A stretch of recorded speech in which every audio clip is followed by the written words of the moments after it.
ಶ್ರೀರಾಮಕೃಷ್ಣ ವಚನವೇದ 9. ಬ್ರಾಹ್ಮ ಭಕ್ತರಿಗೆ ಉಪದೇಶ. 7ನೇ ಏಪ್ರಿಲ್ 1883 ಚೈತ್ರ ಅಮಾವಾಸ್ಯೆ ಶನಿವಾರ. ಪರಮಹಂಸರು ಭವನಾಥ, ರಾಖಾಲ, ಮಾಸ್ಟರ್ ಇವರೇ ಮೊದಲಾದವರೊಡನೆ ಕಲ್ಕತ್ತಾದಲ್ಲಿರುವ ಬಲರಾಮನ ಮನೆಗೆ ಬಂದಿದ್ದಾರೆ. ಬಲರಾಮ ಪರಮಹಂಸರ ಇಚ್ಛೆಗನುಸಾರ ಕೆಲವು ಮಂದಿ ಯುವಕರನ್ನು ಊಟಕ್ಕೆ ಕರೆದಿದ್ದಾನೆ. ಪರಮಹಂಸರು ಅನೇಕ ವೇಳೆ ಆತನಿಗೆ ಹೇಳಿದ್ದರು, ಆಗಾಗ ಈ ಹುಡುಗರನ್ನು ಮನೆಗೆ ಕರೆದುಕೊಂಡು ಹೋಗಿ ಅನ್ನ ಹಾಕು, ಅದರಿಂದ ಅನೇಕ ಸಾಧುಗಳಿಗೆ ಅನ್ನ ಹಾಕಿದ ಪುಣ್ಯ ಬರುತ್ತದೆ ಎಂಬುದಾಗಿ. ಪರಮಹಂಸರು ತಮ್ಮ ಯುವಕ ಶಿಷ್ಯರನ್ನು ಕಾಮಕಾಂಚನ ಸ್ಪರ್ಶವಿಹೀನರಾದ ಭಗವಂತನ ಅಂಶಗಳೇ ಎಂಬುದಾಗಿ ಭಾವಿಸುತ್ತಿದ್ದರು. ಕೆಲವು ದಿನಗಳ ಹಿಂದೆ ಪರಮಹಂಸರು ನವಬೃಂದಾವನ ಎಂಬ ನಾಟಕ ನೋಡಲು ಕೇಶವಸೇನನ ಮನೆಗೆ ಹೋಗಿದ್ದರು. ನರೇಂದ್ರ, ರಾಖಾಲ ಅವರನ್ನು ಹಿಂಬಾಲಿಸಿದ್ದರು. ನರೇಂದ್ರನೂ ಆ ನಾಟಕದಲ್ಲಿ ಪಾರ್ಟು ತೆಗೆದುಕೊಂಡಿದ್ದ. ಕೇಶವಸೇನ ಅದರಲ್ಲಿ ಪವಾಹಾರಿ ಬಾಬನ ಪಾರ್ಟು ತೆಗೆದುಕೊಂಡಿದ್ದ. ಶ್ರೀರಾಮಕೃಷ್ಣರು ಕೇಶವಸೇನ ಸಾಧುವಿನ ವೇಷ ಧರಿಸಿ ರಂಗಭೂಮಿಯಲ್ಲಿ ಶಾಂತಿ ಜಲವನ್ನು ಪ್ರೋಕ್ಷಿಸಲು ಆರಂಭಿಸಿದ. ಅದು ನನಗೆ ಸರಿ ಅಂತ ತೋರಲಿಲ್ಲ. ಅಭಿನಯ ಮುಗಿದ ಮೇಲೆ ಶಾಂತಿ ಜಲ ಪ್ರೋಕ್ಷಿಸುವುದೇ? ಇನ್ನೊಬ್ಬ ಕು ಬಾಬು ಪಾಪಪುರುಷನ ಪಾರ್ಟು ತೆಗೆದುಕೊಂಡಿದ್ದ. ಆ ರೀತಿಯ ಪಾರ್ಟು ತೆಗೆದುಕೊಳ್ಳುವುದು ಒಳ್ಳೆಯದಲ್ಲ. ಯಾರೂ ಪಾಪಕಾರ್ಯಗಳನ್ನು ಮಾಡಕೂಡದು. ಪಾಪಿಯಂತೆ ಅಭಿನಯಿಸುವುದೂ ಶ್ರೇಯಸ್ಕರವಲ್ಲ. ನರೇಂದ್ರನಿಗೆ ಶರೀರಾರೋಗ್ಯ ಸರಿಯಾಗಿಲ್ಲ. ಆದರೆ ಪರಮಹಂಸರಿಗೆ ಆತನ ಬಾಯಿಂದ ಹಾಡು ಕೇಳಬೇಕೆಂಬುದಾಗಿ ಬಹಳ ಇಚ್ಛೆಯುಂಟಾಗಿ ಬಿಟ್ಟಿದೆ. ಆದ್ದರಿಂದ ನರೇಂದ್ರ ಪರಮಹಂಸರ ಇಚ್ಛೆಗನುಸಾರ ತಂಬೂರಿ ಹಿಡಿದು ಹಾಡಲಾರಂಭಿಸಿದ. ಆ ಪ್ರಾಣ ಪಂಜರದಿ ಕುಳಿತು ಹಾಡು ಹಕ್ಕಿ, ಅವನ ವಿಭುಗುಣಗಳ ಕುರಿತು ಹಾಡು. ಬಳಿಕ ಹಾಡಿದ, ವಿಶ್ವಭುವನ ರಂಜನ ಬ್ರಹ್ಮ ಪರಮಜ್ಯೋತಿ, ಅನಾದಿದೇವ ಜಗಪತಿ ಪ್ರಾಣಾಧಿಕ ಮೂರುತಿ. ಮತ್ತೆ ದರುಶನವ ನೀಡಯ್ಯ ರಾಜರಾಜೇಶ್ವರನೇ, ನಿನ್ನ ಕರುಣೆಯ ಬೇಡಿ ಬಂದಿರುವೆನು. ನರೇಂದ್ರ ಮುಂದುವರಿಸುತ್ತಿದ್ದಾನೆ. ಬಾನ ತಳಿಗೆಯೊಳಿಟ್ಟ ಹಣತೆಯ ರೀತಿಯಲ್ಲಿ ರವಿಶಶಿಗಳ ಆರತಿಯ ಬೆಳಗುತ್ತಿರಲು. ಮತ್ತೆ ಹಾಡುತ್ತಿದ್ದಾನೆ, ಉದಯಿಪನದೋ ಚಿದಾಕಾಶದಲ್ಲಿ ಪೂರ್ಣ ಇಂದು, ಪ್ರೇಮ ಸಿಂಧು ಉಕ್ಕಿ ಹರಿದು ಲೋಕಗಳೇ ನಾಂದು. ಬಳಿಕ ಪರಮಹಂಸರ ಆಜ್ಞಾನುಸಾರ ಭವನಾಥ ಹಾಡುತ್ತಿದ್ದಾನೆ, ನೀನೇ ದಯಾಮಯ ಇನ್ನಾರಿರುವರು ನಿನ್ನಂದದ ಹಿತಕಾರಿ, ನೋವು ನಲಿವಿನಲಿ ಸಮೀಪ ಬಂಧುವು ಶೋಕತಾಪ ಭಯಹಾರಿ, ಸಂಕಟಪೂರಿತ ಮೋಹ ಭವಾರ್ಣವದುತ್ತರಣಕ್ಕೆ ನೀ ಸಹಕಾರಿ, ಪ್ರಸನ್ನವಾಗಿಸು ಈ ಬಿರುಗಾಳಿಯ ರಿಪುದಲ ವಿಪ್ಲವಕಾರಿ, ಪಾಪದಹನ ಪರಿತಾಪವನಾರಿಸು ವರ್ಷಿಸು ಶೀತಲವಾರಿ, ಎಲ್ಲರೂ ತ್ಯಜಿಸುವ ಅಂತಿಮ ಕಾಲದಿ ನೀನೇ ಆಶ್ರಯಕಾರಿ. ನರೇಂದ್ರ ಭವನಾಥನನ್ನು ಉದ್ದೇಶಿಸಿ ಪರಮಹಂಸರಿಗೆ ಹೇಳುತ್ತಿದ್ದಾನೆ, ಈತ ಮೀನು ಎಲೆ ಅಡಿಕೆ ತ್ಯಾಗ ಮಾಡಿಬಿಟ್ಟಿದ್ದಾನೆ. ಶ್ರೀರಾಮಕೃಷ್ಣರು, ಏಕೆ ಹಾಗೆ? ಅವು ಏನು ಮಾಡಿದವು? ಅವು ಕೆಡುಕಾದುದೇನಲ್ಲ. ಕಾಮಕಾಂಚನ ತ್ಯಾಗವೇ ತ್ಯಾಗ. ರಾಖಾಲನಲ್ಲಿ ಒಬ್ಬ ಭಕ್ತ, ಆತ ನಿದ್ದೆ ಮಾಡುತ್ತಿದ್ದಾನೆ. ಶ್ರೀರಾಮಕೃಷ್ಣರು ನಗುತ್ತಾ ಒಬ್ಬ ಚಾಪೆಯನ್ನು ಕಂಕುಳಲ್ಲಿ ಇರುಕಿಕೊಂಡು ಬಯಲು ನಾಟಕ ನೋಡಲು ಹೋದ. ನಾಟಕ ಶುರುವಾಗಲು ಇನ್ನೂ ಸಮಯ ಬೇಕು ಎಂಬುದನ್ನು ಕೇಳಿ ಚಾಪೆ ಹಾಸಿ ಮಲಗಿಕೊಂಡ. ಎದ್ದಾಗ ನೋಡುತ್ತಾನೆ, ಎಲ್ಲ ಮುಗಿದು ಬಿಟ್ಟಿದೆ. ಎಲ್ಲರೂ ನಗುತ್ತಿದ್ದಾರೆ.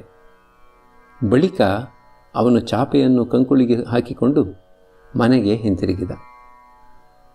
ರಾಮದಯಾಳ ಬಹಳ ರೋಗಗ್ರಸ್ತನಾಗಿದ್ದಾನೆ.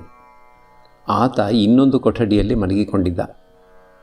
ಪರಮಹಂಸರು ಅಲ್ಲಿಗೆ ಹೋಗಿ ಆತನ ದೇಹಾರೋಗ್ಯ ವಿಚಾರಿಸುತ್ತಿದ್ದಾರೆ. ಗಂಟೆ ಅಪರಾಹ್ನ 4. ಕೆಲವು ಮಂದಿ ಬ್ರಾಹ್ಮ ಭಕ್ತರು ಬಂದಿದ್ದಾರೆ.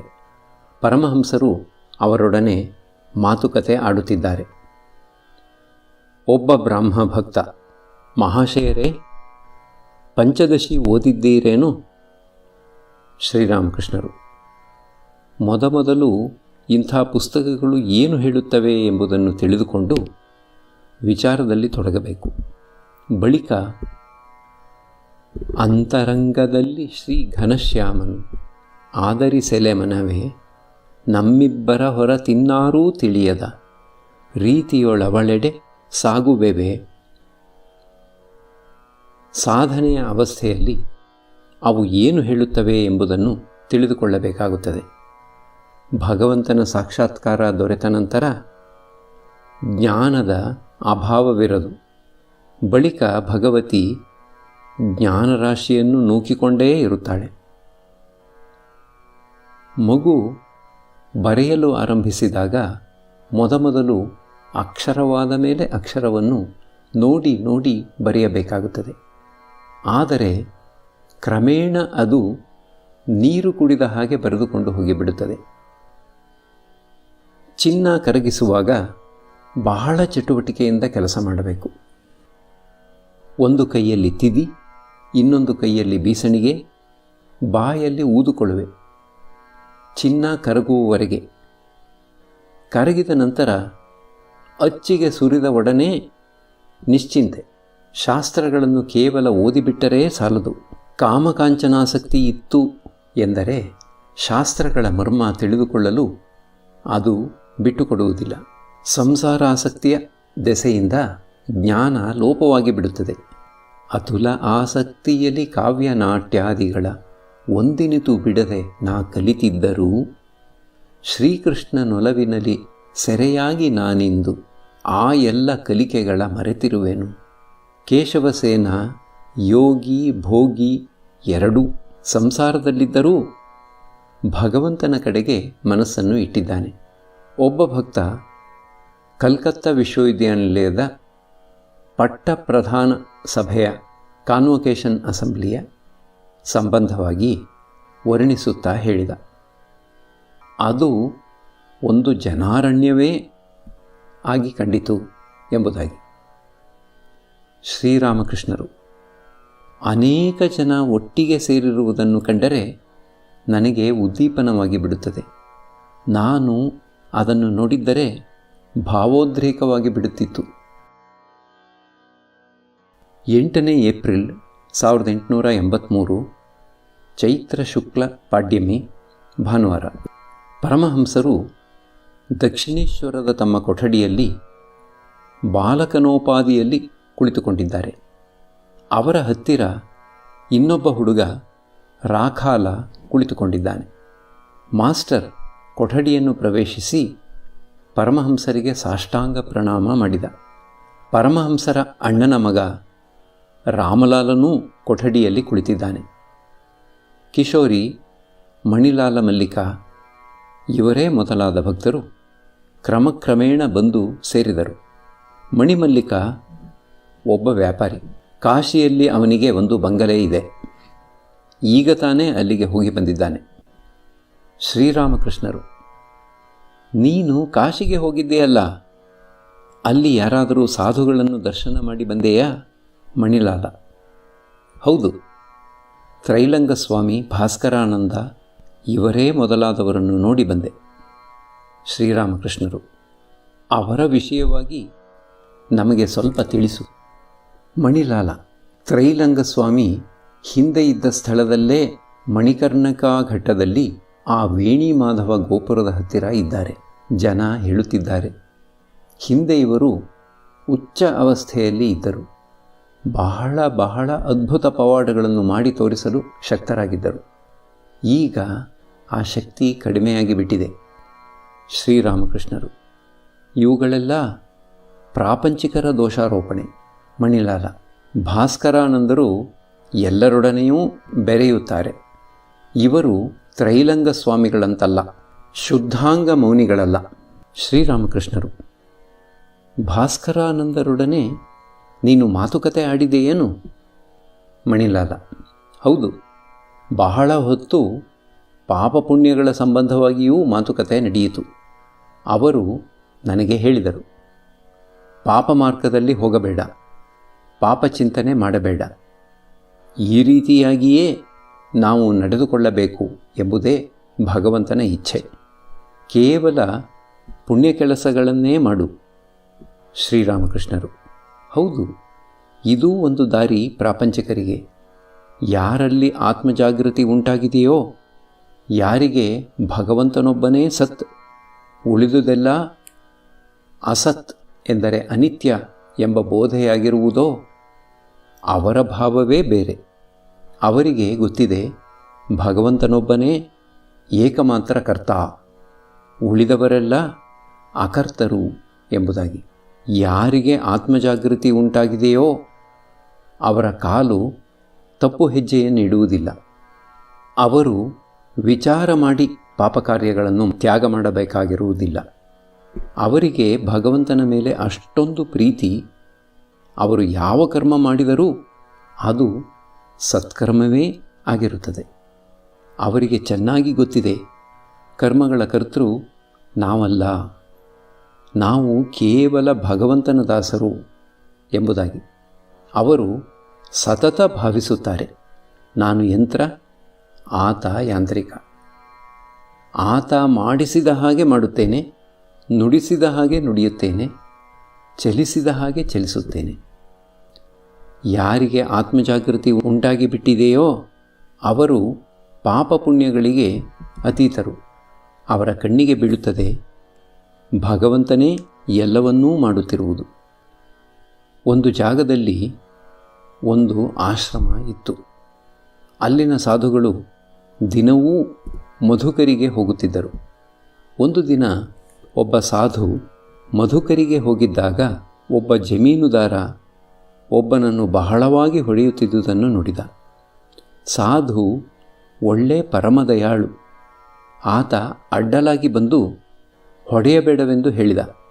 ಆ ಜಮೀನುದಾರನ ಕೋಪ ಬಹಳವಾಗಿ ಕೆರಳಿತ್ತು. ಅದನ್ನು ಆತ ಆ ಬಡ ಸಾಧುವಿನ ಕಡೆಗೆ ತಿರುಗಿಸಿದ. ಆತ ಆ ರೀತಿಯಾಗಿ ಹೊಡೆದ. ಸಾಧು ಪ್ರಜ್ಞೆ ತಪ್ಪಿದವನಾಗಿ ನರಕ್ಕೆ ಬಿದ್ದ. ಯಾರೋ ಬಂದು ಈ ಸಮಾಚಾರವನ್ನು ಆಶ್ರಮಕ್ಕೆ ತಿಳಿಸಿದರು. ಸಾಧುಗಳು ಓಡಿ ಬಂದು ನೋಡುತ್ತಾರೆ, ತಮ್ಮ ಸೋದರ ಪ್ರಜ್ಞೆ ತಪ್ಪಿ ಬಿದ್ದಿದ್ದಾನೆ. ಅವರಲ್ಲಿ 4-5 ಜನ ಸೇರಿಕೊಂಡು ಆತನನ್ನು ಆಶ್ರಮಕ್ಕೆ ಎತ್ತಿಕೊಂಡು ಹೋಗಿ ಹಾಸಿಗೆಯ ಮೇಲೆ ಮಲಗಿಸಿದರು. ಆತನಿಗೆ ಇನ್ನೂ ಪ್ರಜ್ಞೆ ಬಂದಿರಲಿಲ್ಲ. ಉಳಿದ ಸಾಧುಗಳು ಚಿಂತಾಕ್ರಾಂತರಾಗಿ ಆತನ ಸುತ್ತಲೂ ಕುಳಿತುಕೊಂಡರು. ಕೆಲವರು ಆತನಿಗೆ ಗಾಳಿ ಬೀಸಲಾರಂಭಿಸಿದರು. ಒಬ್ಬ ಸಲಹೆ ಇತ್ತ, ಬಾಯಿಗೆ ಸ್ವಲ್ಪ ಹಾಲು ಬಿಡುವುದು ಒಳ್ಳೆಯದು ಎಂದು. ಬಾಯಿಗೆ ಹಾಲು ಬಿಡುತ್ತಾ ಬಿಡುತ್ತಾ ಆ ಸಾಧು ಚೇತರಿಸಿಕೊಳ್ಳಲಾರಂಭಿಸಿದ. ಕಣ್ಣು ಬಿಟ್ಟು ದಿಟ್ಟಿಸಿ ನೋಡಲಾರಂಭಿಸಿದ. ಒಬ್ಬ ಸಾಧು ಹೇಳಿದ, ಇಲ್ಲಿ ನೋಡೋಣ, ಜ್ಞಾನ ಬಂದಿದೆಯೋ ಇಲ್ಲವೋ, ನಮ್ಮನ್ನು ಗುರುತಿಸುತ್ತಾನೆಯೇ ಇಲ್ಲವೇ? ಆಗ ಆತ ಗಟ್ಟಿಯಾಗಿ ಕೂಗಿ ಹೇಳಿದ, ಮಹಾರಾಜ್, ನಿಮಗೆ ಹಾಲು ಯಾರು ಕುಡಿಸುತ್ತಾ ಇದ್ದಾರೆ? ಆ ಸಾಧು ಮೆತ್ತಗೆ ಉಸಿರೆಳೆದು ಹೇಳಿದ, ಸೋದರ, ಯಾರು ನನ್ನನ್ನು ಬಡಿದು ಹಾಕಿದನೋ ಆತನೇ ಈಗ ಹಾಲು ಕುಡಿಸುತ್ತಿದ್ದಾನೆ. ಭಗವಂತನ ಸಾಕ್ಷಾತ್ಕಾರ ದೊರೆಯದ ಹೊರತು ಈ ರೀತಿಯ ಮಾನಸಿಕ ಅವಸ್ಥೆ ಉಂಟಾಗದು. ಮಣಿಲಾಲ: ಮಹಾರಾಜ್, ಈಗ ನೀವು ತಿಳಿಸಿದರಲ್ಲ, ಅದು ಉಚ್ಚ ಅವಸ್ಥೆಗೆ ಸೇರಿದ ಮನುಷ್ಯನಿಗೆ ಅನ್ವಯಿಸತಕ್ಕದ್ದು. ಭಾಸ್ಕರಾನಂದರೊಡನೆ ಹೀಗೇ ಏನೇನೋ ಮಾತುಕತೆ ನಡೆಯಿತು. ಶ್ರೀರಾಮಕೃಷ್ಣರು: ಆತ ಯಾರ ಮನೆಯಲ್ಲಾದರೂ ಇದ್ದಾನೆಯೇ? ಮಣಿಲಾಲ: ಹೌದು, ಒಬ್ಬ ಭಕ್ತನ ಮನೆಯಲ್ಲಿ. ಶ್ರೀರಾಮಕೃಷ್ಣರು: ವಯಸ್ಸೆಷ್ಟು? ಮಣಿಲಾಲ: 55 ಇರಬಹುದು. ಶ್ರೀರಾಮಕೃಷ್ಣರು: ಇನ್ನೇನಾದರೂ ಮಾತುಕತೆ ನಡೆಯಿತೇ? ಮಣಿಲಾಲ: ಭಕ್ತಿಯನ್ನು ಬೆಳೆಸಿಕೊಳ್ಳುವುದು ಹೇಗೆ ಎಂದು ಪ್ರಶ್ನಿಸಿದೆ. ಅವರು ಹೇಳಿದರು, ಭಗವನ್ನಾಮ ಜಪ ಮಾಡು, ರಾಮನಾಮ ಜಪ ಮಾಡು. ಶ್ರೀರಾಮಕೃಷ್ಣರು: ಇದು ಬಹಳ ಒಳ್ಳೆಯ ಬುದ್ಧಿವಾದ. ಕಾಳಿ ದೇವಾಲಯದ ಎಲ್ಲ ದೇವಾಲಯಗಳಲ್ಲೂ ಮಧ್ಯಾಹ್ನದ ಪೂಜೆ ಮುಗಿದು ಭೋಗಾರತಿಯ ಗಂಟೆಗಳ ಶಬ್ದ ಕೇಳಿಬರಲಾರಂಭಿಸಿತು. ಬೇಸಿಗೆಯ ಮಧ್ಯಾಹ್ನವಾದ್ದರಿಂದ ಸೂರ್ಯ ಬಹಳ ತೀಕ್ಷ್ಣವಾಗಿದ್ದಾನೆ. ಗಂಗೆಯಲ್ಲಿ ಉಬ್ಬರ ಬರಲಾರಂಭಿಸಿದೆ. ದಕ್ಷಿಣ ದಿಕ್ಕಿನಿಂದ ಗಾಳಿ ಬೀಸುತ್ತಿದೆ. ಪರಮಹಂಸರು ಊಟ ಮುಗಿಸಿ ವಿಶ್ರಮಿಸಿಕೊಳ್ಳುತ್ತಿದ್ದಾರೆ. ರಾಖಾಲನ ಊರು ಇರುವುದು ಬಸಿರಹಾಟಿನ ಹತ್ತಿರ. ಗ್ರೀಷ್ಮ ಋತುವಿನಲ್ಲಿ ನೀರಿಗೆ ಬಹಳ ಕಷ್ಟ. ಶ್ರೀರಾಮಕೃಷ್ಣರು ಮಣಿಲಾಲನಿಗೆ: ರಾಖಾಲ ಹೇಳುತ್ತಿದ್ದಾನೆ, ಅವರ ಊರಿನಲ್ಲಿ ನೀರಿನ ಅಭಾವ ಬಹಳ ಅಧಿಕ ಎಂಬುದಾಗಿ. ನೀನು ಏಕೆ ಅಲ್ಲಿ ಒಂದು ಕೊಳ ತೋಡಿಸಬಾರದು? ಅದು ಬಹಳ ಜನರಿಗೆ ಉಪಕಾರ ಮಾಡಿದಂತಾಗುತ್ತದೆ. ನಗುತ್ತ: ನಿನ್ನಲ್ಲಿ ತುಂಬ ಹಣ ಇದೆ, ಇಟ್ಟುಕೊಂಡು ಏನು ಮಾಡುತ್ತೀಯೇ? ಆದರೆ ಕೇಳಿದ್ದೇನೆ, ಗಾಣಿಗರು ತುಂಬ ಲೆಕ್ಕಾಚಾರ ಬುದ್ಧಿಯುಳ್ಳವರು ಎಂಬುದಾಗಿ. ಎಲ್ಲರೂ ನಗುತ್ತಾರೆ. ಮಣಿಲಾಲ ನಿಜವಾಗಿಯೂ ಲೆಕ್ಕಾಚಾರ ಬುದ್ಧಿಯುಳ್ಳವನೇ. ಅವನಲ್ಲಿ ಹಣದ ಅಭಾವವೇನಿಲ್ಲ. ಈಗ ಕೆಲವು ಕಾಲದ ಹಿಂದೆ ಬಡ ವಿದ್ಯಾರ್ಥಿಗಳ ಪೋಷಣೆಗಾಗಿ 25,000 ರೂಪಾಯಿಯ ಶಾಶ್ವತ ವರಮಾನ ದಾನ ಎಂಡೋಮೆಂಟ್ ಮಾಡಿದ್ದಾನೆ. ಮಣಿಲಾಲ ಪರಮಹಂಸರು ತಮ್ಮ ಜಾತಿಯ ಸಂಬಂಧವಾಗಿ ಆಡಿದ ಮಾತುಗಳಿಗೆ ಯಾವ ಉತ್ತರವನ್ನೂ ಕೊಡಲಿಲ್ಲ.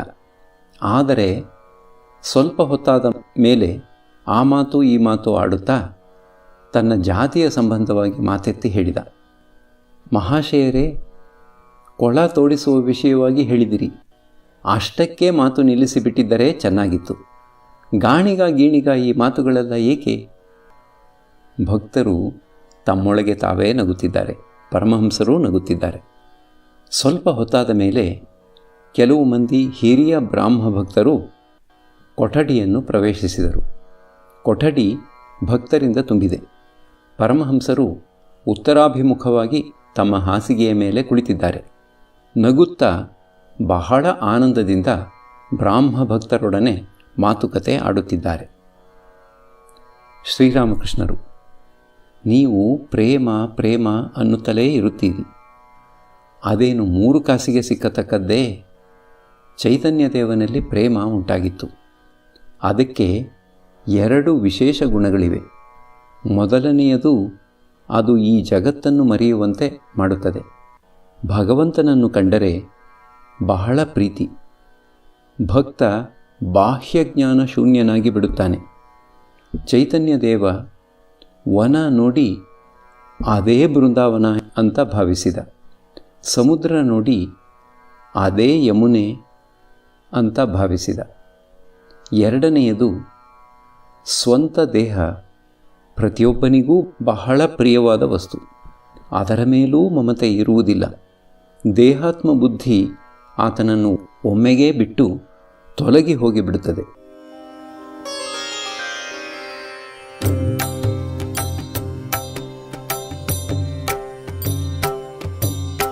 ಶ್ರೀರಾಮ ಕೃಷ್ಣ ಮಂಗಲಕಾರಿ, ಶ್ರೀರಾಮ ಕೃಷ್ಣ ಮಂಗಲಕಾರಿ, ಶ್ರೀರಾಮ ಕೃಷ್ಣ ಮಂಗಲಕಾರಿ, ಶ್ರೀರಾಮ ಕೃಷ್ಣ ಮಂಗಲಕಾರಿ. ನಮೋ ನಾರಾಯಣ ಭವದುಃಖಹಾರಿ.